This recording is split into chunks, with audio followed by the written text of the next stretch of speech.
Assalamualaikum warahmatullahi wabarakatuh.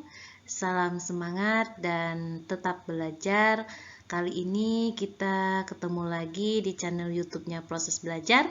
Kali ini kita akan membahas terkait tentang cairan dan elektrolit. Oke. Kalau kita bicara cairan tubuh, itu sama dengan artinya larutan ya. Nah, larutan itu terdiri dari air plus zat terlarut. Nah, apa itu zat terlarut tubuh? Nah, zat terlarut tubuh kita itu terdiri dari elektrolit dan non-elektrolit. Elektrolit ini dia merupakan partikel kimia yang menghasilkan listrik ya atau ion. Sedangkan kalau kita bicara non-elektrolit itu merupakan larutan yang tidak terurai dan dia tidak bermuatan listrik. Nah, contohnya seperti apa? Protein ya, urea, glukosa, O2, oksigen, karbon dioksida dan asam-asam organik ini merupakan contoh dari bagian non-elektrolit tubuh kita. Nah, untuk keseimbangan cairan dan elektrolit, ini adalah artinya adanya distribusi yang normal ya dari air tubuh dan elektrolit ya ke dalam seluruh bagian tubuh kita. Nah, tujuannya itu adalah mencapai yang namanya juga adalah homeostasis ya. Homeos itu apa? Ya, homeo itu artinya sama, sedangkan statis itu artinya tetap. Jadi homeostasis ini adalah pemeliharaan keadaan yang statik ya atau tetap atau konstan ya di dalam tubuh kita dan di mana fungsi ini dilakukan bersama-sama dengan semua organ yang ada di tubuh kita. Oke, nah ya kalau kita bicara cairan ya kita tahu itu adalah air ya. Nah, air ini merupakan komponen utama ya penyusun tubuh kita di mana dia menempati hampir 60% ya dari berat badan pada orang dewasa. Nah, memang untuk jumlah cairan tubuh itu ditentukan oleh jenis kelamin ya. Wanita itu biasanya lebih sedikit ya atau kurang dibandingkan dengan laki-laki. Nah, berikutnya juga dipengaruhi oleh faktor usia ya dan dipengaruhi oleh jaringan lemak serta massa tubuh kita. Nah, apa sih sebenarnya fungsi air ya dari komponen utama tubuh kita tadi? Yaitu yang pertama itu adalah pelarut garam-garam tubuh ya, nutrien dan juga sampah ya yang ada pada tubuh kita. Yang kedua itu dia berfungsi sebagai pengangkut ya atau transportasi ya, dan juga dia berfungsi sebagai pelumas ya atau lubrikan pada bagian-bagian sendi dan juga membran kita. Nah, selain itu juga air ini berfungsi sebagai medium ya atau media untuk pencernaan proses makanan kita. Oke, kita lanjutkan. Nah, ini adalah komposisi ya cairan di dalam tubuh kita karena tadi kita bicara bahwa faktor yang mempengaruhi komposisi cairan itu juga dipengaruhi oleh usia. Nah, kalau pada anak-anak ya itu komposisi cairannya hampir 70% sampai 80% dari total komposisi tubuhnya. Sedangkan pada orang dewasa itu sekitar 50 sampai 60% ya. Sedangkan dewasa lanjut ya, itu kisarannya adalah komposisi cairannya sekitar 45 sampai 55%. Nah, kalau kita bicara terkait dengan kompartemen cairan tubuh ya, maka kita akan berbicara apa saja kompartemen cairan utama pada tubuh kita. Nah, kompartemen cairan utama pada tubuh kita itu adalah yang pertama itu adalah cairan intraseluler ya atau CIS atau ICF ya, dimana cairan ini nanti dia akan menempati 2/3 dari air tubuh ya, berarti hampir sekitar 40% ya dari 60% cairan yang ada di dalam tubuh kita. Nah, cairan berikutnya itu adalah cairan ekstraseluler ya atau sering disebut dengan CES atau ECF ya, extracellular food. Nah, kalau yang ekstraseluler dia sepertiga ya dari air tubuh kita atau 20% dari 60% total cairan tubuh kita. Nah, kalau kita berbicara tentang cairan ekstraseluler ya, dia dapat mengelilingi dan masuk ke dalam sel membawa bahan-bahan yang diperlukan untuk metabolisme dan pertumbuhan sel. Ya, dari mana? Dari saluran pencernaan dan paru-paru. Kemudian dia juga mengangkat sampah bekas metabolisme ke paru-paru, hepar, ginjal untuk dibuangnya. Ya, contoh nih ya, plasma ya, membawa oksigen dan hemoglobin sel darah merah dari paru dan membawa glukosa dari gastrointestinal ke kapiler. Nah, oksigen dan glukosa ini berpindah melintasi membran kapiler ke ruang interstisial. Ya. Nah, di mana kemudian melintasi membran sel ke dalam sel. Nah, di mana plasma juga akan membawa produk sampah seperti karbon dioksida dari sel ke paru dan sampah metabolik ke ginjal. Oke. Nah, bagian dari cairan ekstraseluler ini adalah yang pertama itu cairan interstisial ya atau ISF. Nah, kalau cairan ini dia berada pada ruangan antar sel, maka dia disebut dengan cairan interstisial. Kalau cairannya itu terdapat dalam pembuluh darah, nah maka cairan ekstraseluler ini disebut dengan cairan intravaskuler. Nah, untuk cairan yang jumlahnya memang sedikit ya, dia terdapat pada rongga tubuh atau cairan otak, sendi, ya, saluran pencernaan, pleura, perikardium, dan intraokuler ini disebut dengan cairan namanya transseluler. Ya, jadi ada 3 ya bagian dari cairan ekstraseluler tubuh kita. Oke, ya. Di bagiannya tadi yang sudah kita bahas ini merupakan bagian dari cairan ekstraseluler. Oke, kita lanjut. Nah, untuk cairan intraseluler tadi ya merupakan 40% ya dari total cairan yang ada di tubuh kita. Sedangkan cairan ekstraseluler itu menempati 20%, di mana 20% ini dibagi lagi ya menjadi cairan tadi adalah plasma 5% dan interstisialnya adalah 15%. Oke, kita lanjut ke elektrolit. Nah, apa itu elektrolit? Elektrolit ini merupakan molekul yang berdisosiasi ya, di mana dia akan membentuk ion ya, ion di dalam cairan tubuh kita. Nah, ingat bahwa ion ini dia merupakan bagian dari partikel penghasil listrik, di mana nanti kalau kita bicara ion itu ada ion yang bermuatan positif namanya kation ya, apa saja itu, yaitu natrium, kalium, kalsium, dan magnesium. Nah, kalau dia ionnya tidak bermuatan negatif ya, nah itu disebut dengan anion ya, contohnya klorida ya, HCO3, PO43, dan beberapa jenis protein tubuh itu merupakan bersifat anion. Nah, di mana anion dan kation ini nanti dia dapat bergabung ya, tergantung nanti derajat dari kekuatan ion tadi untuk bergabung. Nah, sedangkan komposisi elektrolit ya itu dapat digambarkan dengan miligram per desiliter atau milimol ya. Nah, satuannya internasional dan mili ekuivalen per liter.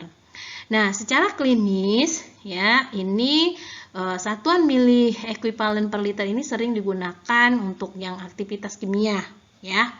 Oke. Oke, nah kalau kita lihat di gambar ini ya, cairan intraseluler ya, intraseluler tadi ini terdapat juga yang namanya ion ya, yang bermuatan positif dan anion yang bermuatan negatif. Ya, ini bisa dilihat ya. Total kalium, bagian dari kation, magnesium, dan natriumnya di cairan intraseluler. Nah, begitu juga di cairan interstisial ya. Kalau kita lihat intraseluler, kation yang terbesar itu adalah kalium ya, sedangkan di anionnya ya yang tidak bermuatan listrik itu adalah PO43 min ya atau 140. Nah, sedangkan di interstisial itu natrium ya yang paling banyak ya. Dia sekitar 145, sedangkan anionnya yang tidak bermuatan listrik di interstisial itu adalah klorida. Oke, begitu juga dengan intravaskular atau plasma. Ya, itu yang terbesar itu adalah kation ya, sebanyak natrium sebanyak 142 dan kloridanya sebanyak 103 dalam satuan mili ekuivalen ya. Nah, untuk mekanisme ya, kalau kita bicara mekanisme pengontrolan cairan dan perpindahan elektrolit ya, ini pada kondisi normal ya, di mana nanti susunan 6 volume cairan dan elektrolit kita itu bisa mencapai posisi yang seimbang ya.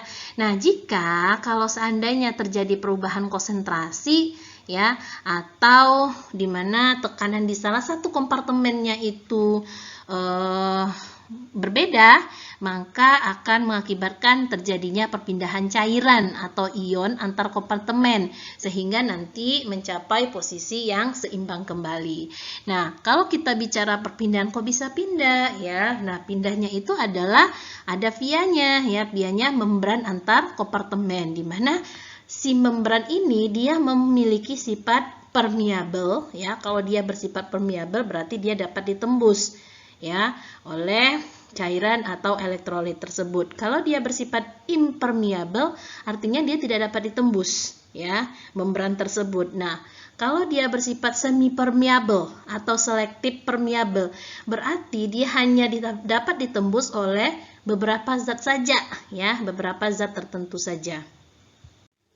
Ya, kita lanjut kembali ya. Jadi proses perpindahan cairan itu dia akan melewati 3 proses, yaitu yang pertama itu adalah proses difusi. Ya, proses difusi ini ya, dimana kecenderungan alami ya dari suatu substansi dia bergerak dari suatu area ya dengan konsentrasi yang lebih tinggi ke area dengan konsentrasi yang lebih rendah ya, atau perpindahan partikel terlarut dari konsentrasi tinggi ke konsentrasi rendah. Nah, yang kedua itu adalah osmosis. Nanti kita akan bahas lebih lanjut ya. Nah, osmosis ini dia adalah perpindahan air atau zat pelarut dari larutan dengan konsentrasi zat terlarut yang rendah ke larutan dengan konsentrasi zat terlarut yang lebih tinggi. Nah, dia merupakan kebalikan dari proses difusi tadi. Nah, sedangkan yang ketiga itu adalah transport aktif, di mana terjadi perpindahan molekul yang terlarut, dia prosesnya adalah melawan gradien konsentrasi. Baik, kita akan bahas satu persatu terkait dengan 3 proses dari perpindahan cairan tadi. Nah, yang pertama itu adalah proses difusi ya. Nah, kalau proses difusi ini merupakan perpindahannya bersifat pasif ya, pasif dan dia tidak butuh energi ya.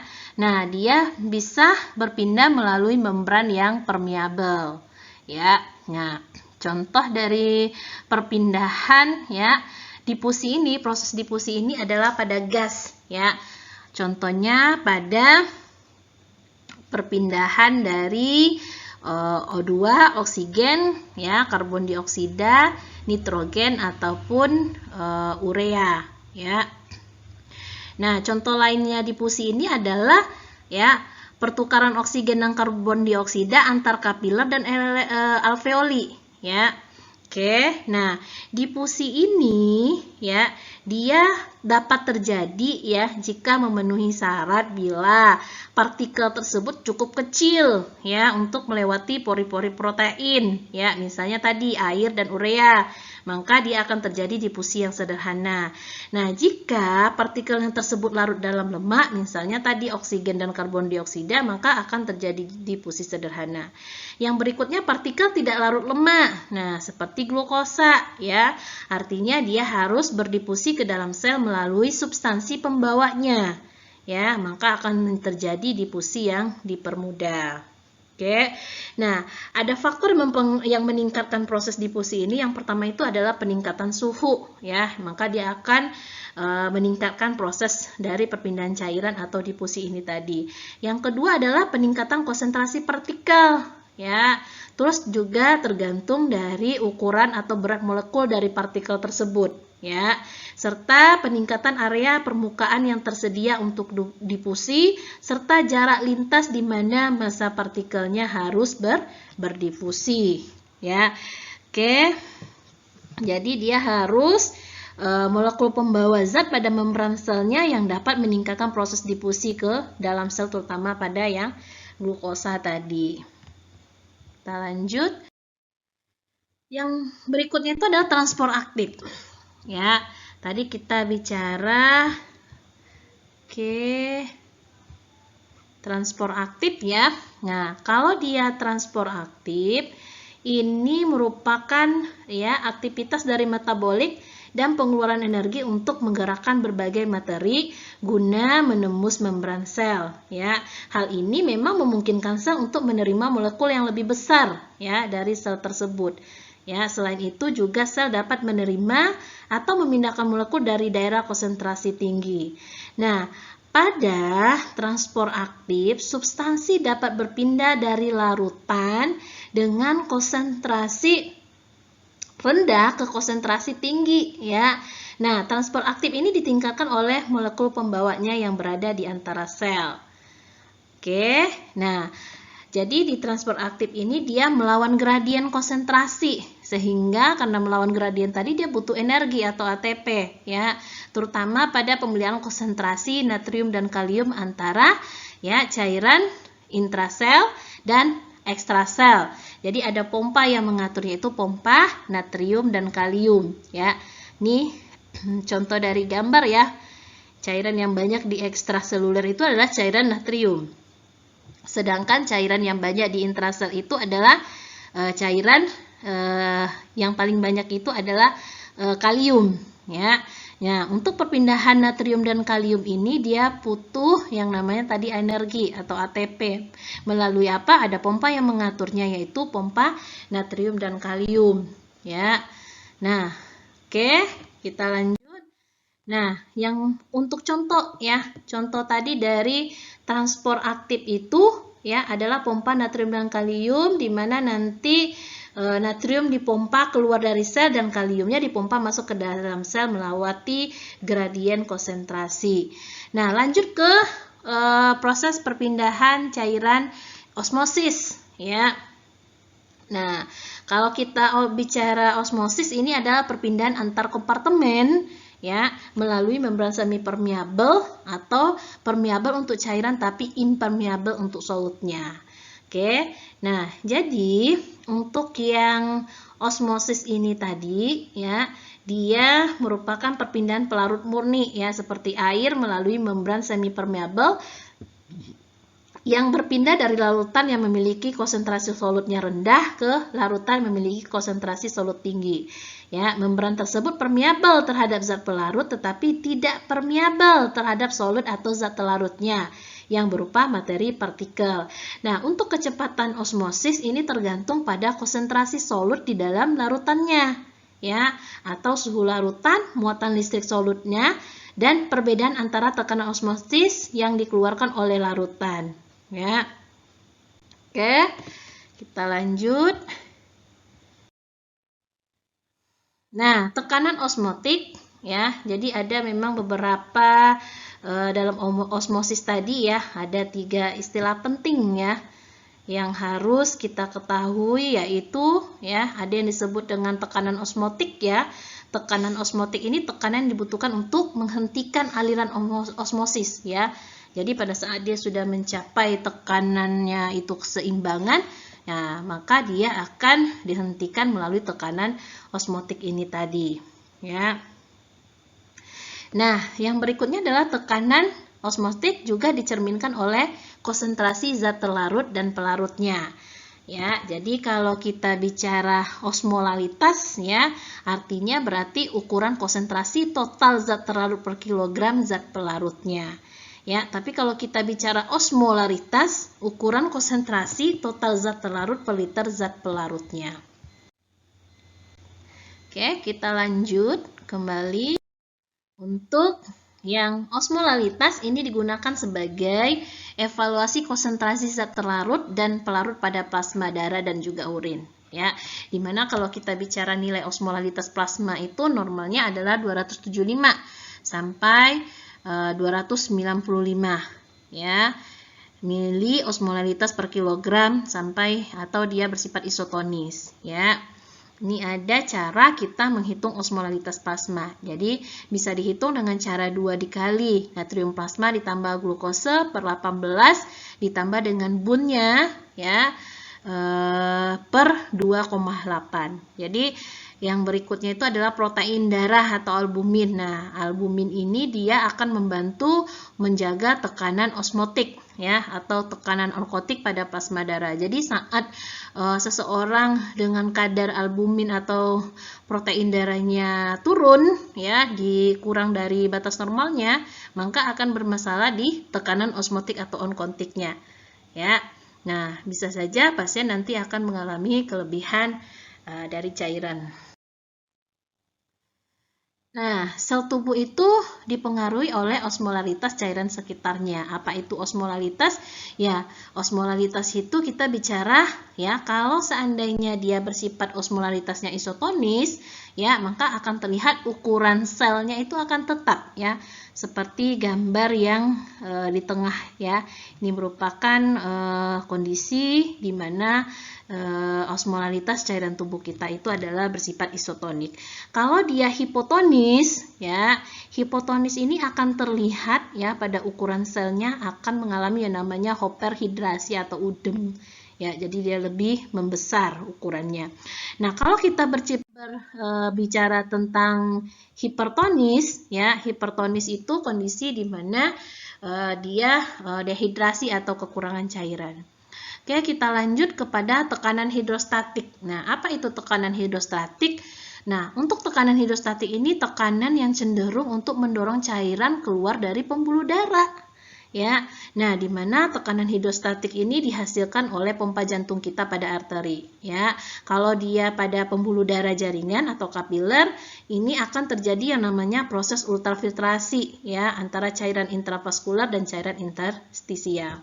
Ya, jadi antara tekanan onkontik dan tekanan hidrostatik itu ya, kalau tekanan hidrostatiknya meningkat ya, maka tekanan onkontiknya turun, itu akan terjadi perpindahan cairan ya, cairan akan terdorong keluar dari pembuluh darah, maka akan terjadi perpindahan cairan dari intrasel ke ekstrasel ya. Lanjut, nah ini adalah istilah dalam penempatan cairan ya kalau kita bicara tentang spasiumnya ya. Jadi kalau kita bicara spasium pertama itu adalah distribusinya normal ya antara intraseluler dan ekstraseluler cairan. Nah, kalau spasium kedua di mana nanti akan terjadi yang namanya akumulasi cairan abnormal pada interstisialnya ya, atau sering kita sebut dengan udem. Nah, biasanya karena apa? Karena adanya penurunan terhadap tekanan onkotik, sementara tekanan hidrostatiknya meningkat. Maka akan terjadi perpindahan cairan dari intrasel ke ekstrasel. Makanya ini yang disebut dengan udem tadi atau edema. Nah, spasium ketiga itu adalah terkumpulnya cairan pada rongga tertentu ya. Misalnya pada bagian abdomen ya, itu nanti akan kita sebut namanya asites ya. Oke. Nah untuk regulasi cairan tubuh ya. Nah, saya yakin ini sudah pernah kita pelajari sebelumnya ya di mata kuliah yang sebelumnya ya. Nah, ini hanya sekedar merecall kembali terkait dengan regulasi ya atau pengaturan dari cairan yang ada pada tubuh kita ya. Nah, yang pertama itu adalah kerja dari hipotalamus ya. Hipotalamus ini pada bagian otak kita ya, di mana ini merupakan terjadinya yang namanya respon haus ya akibat dari peningkatan osmolalitas plasma kita. Nah, itu diatur oleh hipotalamus atau bagian dari otak kita. Nah, yang berikutnya itu adalah namanya kelenjar pitutari ya, dimana kalau kelenjar pitutari ini dia menghasilkan ya yang namanya substansi antidiuretik hormon ya, atau ADH ya, di mana nanti ADH ini tadi ya, atau pelepasan hormon ACTH ya. Nah, ADH ini dia disimpan di kelenjar pituitari posterior kita ya, di mana nanti jika dilepaskan ya pada saat kita membutuhkan atau tubuh memerlukan. Fungsi ADH ini apa? Dia termasuk mempertahankan tekanan osmotik sel, dan dia juga mengendalikan retensi air atau ekskresi air oleh ginjal dengan mengatur volume darah kita. Ya. Berikutnya itu adalah kelenjar adrenal. Ya, kelenjar adrenal ini kita kenal dia adalah mensekresikan ya, atau melepaskan yang namanya hormon aldosteron ya. Jadi dia melepaskan hormon aldosteron ya, dimana nanti aldosteron ini dia akan menyebabkan retensi natrium dan kehilangan dari kalium ya. Sebaliknya penurunan sekresi dari aldosteron itu akan menyebabkan kehilangan natrium dan air serta retensi dari kalium ya. Oke. Nah, berikutnya itu adalah ginjal kita ya. Jadi ginjal ini juga merupakan pengendali utama terhadap kadar cairan dan elektrolit tubuh kita ya. Oke, di mana ginjal juga melepaskan yang namanya hormon renin ya. Jadi ini sudah pernah kita bahas sebelumnya ya. Nah, ginjal ini memang fungsi utamanya itu adalah mengatur volume dan osmolaritas cairan ekstraseluler melalui retensi dan ekskresi selektif cairan tubuh kita. Nah, selain itu ginjal juga mengatur kadar elektrolit dalam cairan ekstraseluler dengan retensi selektif substansi yang dibutuhkan dan ekskresi selektif substansi yang tidak dibutuhkan. Ya, mengatur pH juga di cairan ekstraseluler melalui retensi ion hidrogennya, dan ekskresi dari sampah metabolik dan substansi toksik ya. Oke. Nah, jantung ya. Jantung ini juga ya berperan dalam pengaturan cairan, di mana kerja pompa jantung ini mensirkulasi darah melalui ginjal di bawah tekanan yang sesuai untuk menghasilkan urin ya. Nah, di jantung itu nanti akan terjadi yang namanya pelepasan dari ANP atau atrial natriuretic peptide ya, di mana dengan pelepasan ANP ini dia akan meningkatkan ekskresi air dan natrium pada tubulus ginjal kita. Oke. Nah, lanjut kepada gastrointestinal ya, atau pencernaan ya. Ini tergantung dari masukan cairan peroral ya, di mana gastrointestinal kita itu mampu mensekresikan 8.000 cairan yang diserap oleh tubuh ya, dan pengeluaran sedikit ya cairan via fesesnya kita. Nah, selain itu regulasi itu juga diatur oleh yang namanya baroreseptor. Ya, apa sih itu baroreseptor? Nah, baroreseptor ini merupakan reseptor saraf kecil, di mana dia akan mendeteksi perubahan ya pada tekanan dalam pembuluh darah dan menyampaikan informasi kepada saraf pusat ya. Jadi baroreseptor ini dia bertanggung jawab untuk memonitor volume yang bersirkulasi dan mengatur aktivitas neural simpatis dan parasimpatis ya. Jadi baroreseptor ini ada di arcus aorta dan sinus caroticus ya. Nah, berikutnya itu adalah perumereseptor atau reseptor regang yang ada di atrium kita. Oke, kita lanjut bagaimana kalau kita bicara terkait dengan keseimbangan cairan dan elektrolit pada orang dewasa ya. Ini antara intake dan outputnya itu harus balance ya. Kalau dia balance antara intake dan outputnya ya, baru kita akan mencapai yang namanya keseimbangan cairan dan elektrolit ini tadi ya. Seperti ini ya, cairan intake-nya itu sekitar 1.200 ml ya. Makanan solid food ya, itu sekitar 1.000 ya mililiter ya. Proses oksidasi dari cairan itu sekitar 300. Jadi intake-nya itu harus sekitar 2.500 ml. Sedangkan outputnya ya, kehilangan cairan baik itu dari kulit dan paru-paru itu sekitar 900, ya, melewati feses kita sekitar 100 dan urin kita sekitar 1500. Jadi kalau kita lihat antara intake dan output ini dia harus balance, ya. Berapa yang masuk dan begitu juga yang keluar. Nah, untuk kebutuhan cairan dewasa itu sekitar 2.500 sampai 3.000 ml per hari, ya. Nah, berbeda lagi dengan kebutuhan cairan anak, ya, itu akan berbeda karena tadi cairan itu sangat dipengaruhi oleh faktor usia. Oke, kita lanjut saja. Nah, yang berikut itu adalah air oksidasi atau air yang dihasilkan melalui proses metabolisme, itu sekitar 300 ml. Nah, untuk insoluble water loss atau IWL, kehilangan melalui kulit dan paru tadi, itu sekitar 600 sampai 900 ml per hari pada dewasa, ya, atau sekitar 10 dikali kilogram berat badan dalam 24 jam. Nah, untuk laju produksi urin dewasa, yaitu sekitar 40 sampai 80 ml per jam. Nah, ini yang disampaikan tadi, ya, ternyata banyak sekali ya faktor yang mempengaruhi dari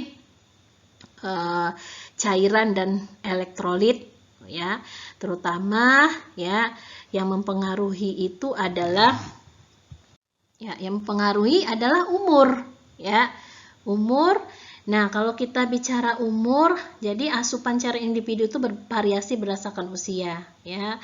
Jadi usia ini dia berpengaruh terhadap proporsi tubuh, ya, luas permukaan tubuh kita, ya, kebutuhan metabolik serta berat badan, ya, itu akan mempengaruhi dari kebutuhan cairan dan elektrolit pada bagian tubuh kita, ya. Nah, kalau biasanya pada lansia itu ketidakseimbangan cairan dan elektrolit itu bisa terjadi karena disebabkan oleh masalah jantung atau memang karena adanya masalah di gangguan ginjal. Ya, suhu lingkungan, ya, ini juga akan berpengaruh kepada kebutuhan cairan dan elektrolit. Ya, diet. Nah, diet seseorang ini juga berpengaruh terhadap asupan cairan dan elektrolit. Jika asupan makanannya tidak seimbang, maka tubuh berusaha untuk memecah dari simpanan protein. Ya, dengan terlebih dahulu dia memecah simpanan lemak dan glikogen. Nah, kondisi ini tentu saja akan menyebabkan terjadinya penurunan kadar albumin atau protein tubuh, ya. Nah, stres, ya, jadi kurangi stresnya, ya, karena pada saat kondisi stres itu berpengaruh pada kebutuhan cairan dan elektrolit tubuh, ya. Artinya saat kita stres, tubuh itu akan mengalami yang namanya peningkatan metabolisme seluler, ya, peningkatan konsentrasi dari glukosa darah dan glikolisis otot, ya. Jadi mekanisme ini nanti dia akan mengakibatkan yang namanya retensi air dan natrium, ya. Nah, saat kita stres itu juga akan menyebabkan peningkatan produksi yang namanya hormon antidiuretik, ya, sehingga memang pada saat kita stres itu dapat mengurangi produksi urin, ya. Nah, berikutnya penyakit. Nah, ini pasti ya, trauma pada jaringan itu akan menyebabkan kehilangan cairan dan elektrolit, ya. Dasar sel atau jaringan rusak, misalnya nih pada luka robek atau luka bakar, ya, atau pasien yang menderita diare, ya, ini juga dapat mengalami peningkatan kebutuhan cairan akibat kehilangan cairan melalui saluran gastrointestinal. Nah, berikutnya itu adalah tindakan medis, ya.